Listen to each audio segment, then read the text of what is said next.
भक्तों के बीच प्रचलित एक धार्मिक लोक कथा के अनुसार वृंदावन में एक समय की बात है। नंद बाबा और यशोदा मैया के घर नन्हे श्याम सुंदर अपनी बाल लीलाओं से सभी का मन मोह रहे थे। उनके रूप और सौंदर्य की चर्चा पूरे ब्रज में होती थी। एक दिन यशोदा मैया को चिंता होने लगी कि उनके लाला को बार बार नजर लग जाती है। वे सोचने लगी कि आखिर ऐसी कौन सी उपाय किया जाए जिससे उनके प्यारे कान्हा को किसी की बुरी नजर न लगे।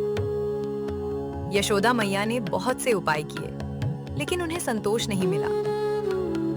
तभी एक दिन नंद गांव की एक वृद्ध पुरोहितानी ने उनसे कहा, यदि बरसाने की राधा का कोई पुराना कपड़ा श्याम सुंदर को पहना दिया जाए तो उन्हें किसी की नजर नहीं लगेगी। ये सुनकर यशोदा मैया के मन में आशा जाग उठी। उन्होंने सोचा कि चाहे जो करना पड़े, अपने लाला की रक्षा के लिए उन्हें ये उपाय अवश्य करना चाहिए। बिना देर किए वे बरसाना पहुंची और राधा रानी की माता कीर्ति जी से मिलने लगी। यशोदा मैया ने विनम्रता से कहा, मेरे लाला को बहुत नजर लगती है। एक पुरोहितानी ने कहा है कि यदि राधा का कोई पुराना वस्त्र मिल जाए तो मेरे लाला को नजर नहीं लगेगी। यशोदा मैया की बात सुनकर कीर्ति जी आश्चर्य में पड़ गईं। उन्होंने कहा, अरे मैया, आप क्या कह रही हैं? नंद बाबा तो हमारे राजा समान हैं। हम अपनी बेटी का पुराना कपड़ा आपको कैसे दे सकते हैं? उसी समय पास में खड़ी राधा रानी ये सारी बातचीत सुन रही थी। उन्होंने देखा कि यशोदा मैया अपने लाला के लिए कितनी चिंतित हैं। राधा रानी के हृदय में श्री कृष्ण के प्रति अथाह प्रेम था।